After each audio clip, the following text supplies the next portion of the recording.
주 안에 사랑하는 의정부 비전교회 성도 여러분 반갑습니다. 4월 28일 목요일, 오늘 우리에게 주시는 하나님의 말씀은 말라기 3장 7절에서 12절까지 말씀입니다. 본문의 말씀을 봉독하겠습니다. 만군의 여호와가 이르노라. 너희 조상들의 날로부터 너희가 나의 규례를 떠나 지키지 아니하였도다. 그런즉 내게로 돌아오라. 그리하면 나도 너희에게로 돌아가리라 하였더니 너희가 이르기를 우리가 어떻게 하여야 돌아가리이까 하는도다. 사람이 어찌 하나님의 것을 도둑질하겠느냐. 그러나 너희는 나의 것을 도둑질하고도 말하기를 우리가 어떻게 주의 것을 도둑질하였나이까 하는도다. 이는 곧 11조와 복음물이라. 너희 곧 온 나라가 나의 것을 도둑질하였으므로 너희가 저주를 받았느니라. 만군의 여호와가 이르노라. 너희의 온전한 11조를 창고에 들여 나의 집에 양식이 있게 하고 그곳으로 나를 시험하여 내가 하늘의 문을 열고 너희에게 복을 쌓을 곳이 없도록 붙지 아니하나 보라. 만군의 여호와가 이르노라. 내가 너희를 위하여 메뚜기를 금하여 너희 토지 소산을 먹어 없애지 못하게 하며 너희 밭의 포도나무 열매가 기한전에 떨어지지 않게 하리니 너희 땅이 아름다워짐으로 모든 이방인들이 너희를 복되다 하리라. 만군의 여호와의 말이니라. 아멘.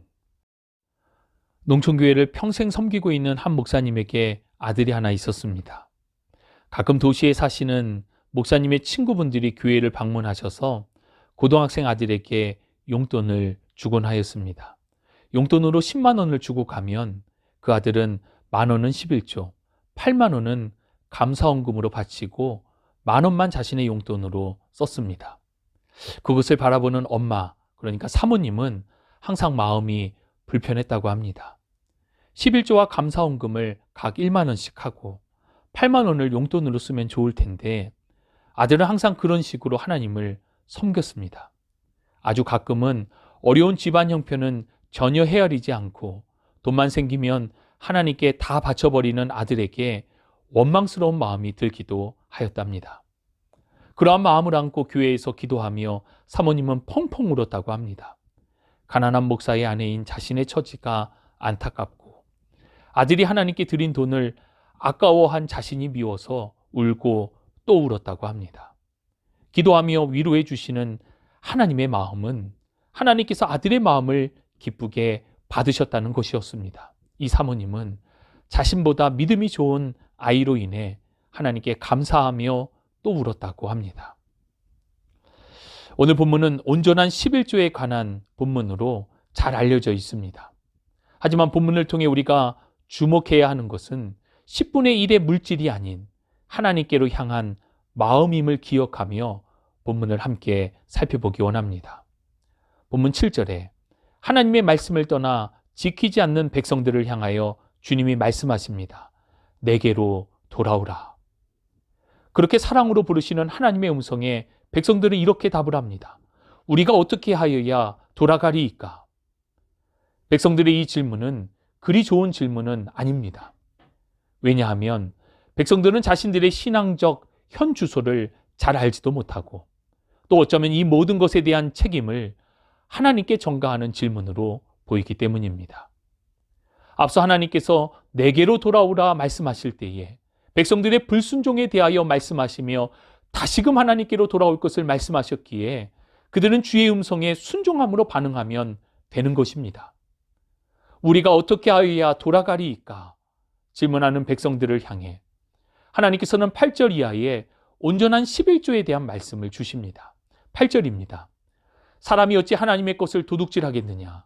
그러나 너희는 나의 것을 도둑질하고도 말하기를 우리가 어떻게 주의 것을 도둑질하였나이까 하는도다. 이는 곧 11조와 복음물이라. 자신들이 어떻게 하면 되냐는 백성들의 질문에 하나님께서는 도둑질을 멈춰야 함을 말씀하십니다. 다른 것도 아닌 하나님의 것을 도둑질하고 있다는 것입니다. 이에 백성들은 의아해하며 우리가 어떻게 주의 것을 도둑질하였나이까 되묻고 하나님은 11조와 복음물을 너희가 도둑질하였다라고 말씀합니다. 9절은 이렇게 하나님의 것을 도둑질하는 자는 반드시 저주 아래에 있을 수밖에 없음을 말씀하고 계시고 10절은 하나님께 드려지는 온전한 11조에 대하여 그렇게 행하는 자에게 하나님께서 어떠한 은혜와 복을 베풀어 주시는지를 확인하라는 말씀입니다.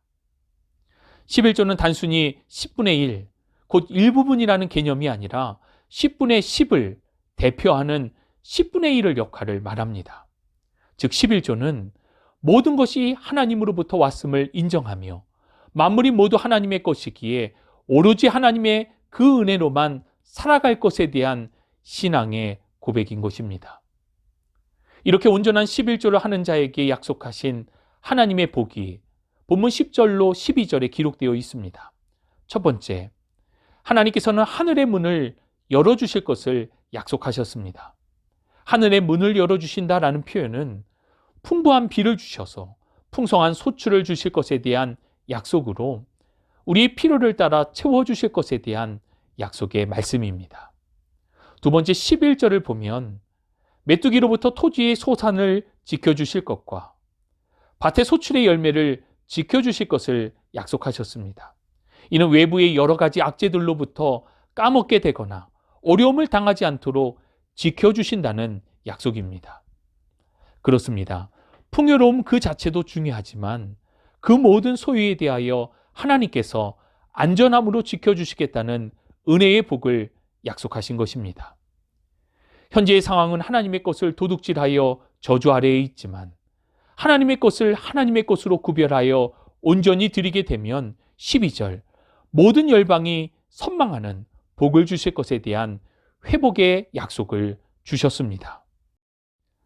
주 안에 사랑하는 여러분, 7절의 이스라엘 백성들은 어떻게 하면 하나님께로 돌아갈 수 있습니까? 하고 질문합니다. 그런데 하나님께서 8절 이하에 주신 말씀은 뭔가 맥락이 잘 맞아 보이지 않습니다. 백성들에게 온전한 11조를 하라 말씀하셨기 때문입니다. 하나님께서는 왜 이렇게 말씀을 하셨을까?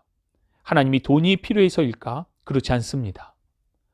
만물의 창조주, 만유의 주제이신 하나님께서 원하시는 것은 물질 그 자체가 아니라 그것에 담아내는 마음입니다. 백성들이 다시 하나님께로 돌아가는 것은 바로 이 부분, 하나님의 것을 하나님의 것으로 구별하여 드리는 삶을 요구하시는 것입니다. 즉 마땅히 지켜야 할 신앙의 본분을 따라 살아가라라고 하는 메시지인 것입니다. 서두에 말씀드린 한 시골 교회의 사모님과 그 아들의 이야기 속에 우리 신앙의 본분을 되새길 수 있기를 원합니다. 10분의 1 또는 10분의 2만 하나님께 드리고 그 나머지는 아들 자신을 위해 사용했으면 하는 어머니의 마음을 어느 누가 비판할 수 있겠습니까? 그 정도만 하면 충분하다고 생각할 수 있기 때문입니다. 그러나 하나님께서는 10분의 10, 모두를 하나님의 것으로 여기며 10분의 1만을 자신의 필요를 따라 사용하는 그 아들을 기뻐하실 것이 분명합니다. 어머니의 눈물은 처음에는 안타까움과 어려운 현실에 대한 상처된 눈물이었습니다. 하지만 이내 하나님께서는 감사의 눈물로 바꾸어 주셨습니다. 그리고 그 아들을 통하여 역사하실 하나님의 은혜와 복을 기대케 하는 부분이 아닐 수 없습니다. 본문에 대한 설명에 들어가며 우리가 주목해야 할 것은 10분의 1이라는 물질이 아니라 하나님께로 향하는 마음이 핵심이라는 것을 말씀드렸습니다. 우리를 향하신 하나님 아버지의 마음은 사랑이며 약속입니다. 10절에 성경의 이대적인 표현으로 사용된 나를 시험하여 내가 복을 주는지 확인하라. 이 말씀 속에 우리는 아버지의 사랑과 약속을 붙들어야 합니다. 그 주님 앞에 우리의 마음을 드릴 수 있어야 합니다. 주님을 향한 우리의 진심을 보여드리고 이 진심이 주님께 닿기를 소망하며 날마다 주님께로 가까이 나아가는 그러한 믿음의 성도가 되시기를 주님의 이름으로 축복합니다. 온 우주 만물을 창조하시고 모든 만물의 주제가 되시는 주 하나님, 주님의 높고 위대하심을 경배하며 찬양합니다. 우리를 향하신 하나님의 사랑하심과 신실하신 주님의 약속의 말씀을 이 시간 붙듭니다. 우리의 마음을 빼앗기지 않겠습니다. 우리의 중심을 원하시는 하나님을 향하여 날마다 주님께 진심으로 나아가기를 소원합니다. 오늘도 주님을 향한 진심으로 신앙의 본분을 따라 살아가는 복된 날이 되도록 우리를 붙들어 주옵소서. 함께 하심을 믿고 감사드리며 우리 구주 예수 그리스도의 이름으로 기도합니다. 아멘.